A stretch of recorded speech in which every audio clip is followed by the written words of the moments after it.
வன்னி மரத்தடி வருவதும் யாரு? வந்திடும் பொருளை சொல்லுவதாரு? அவன் ஒரு கடலை கேட்பது யாரு? நிதிமதி நிம்மதி தருவது யாரு?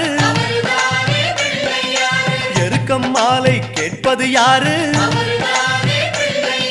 பிணக்கம் நீக்கும் சாமியும் யாரு? முன்வினை அறுக்கும் மூத்தவன் யாரு?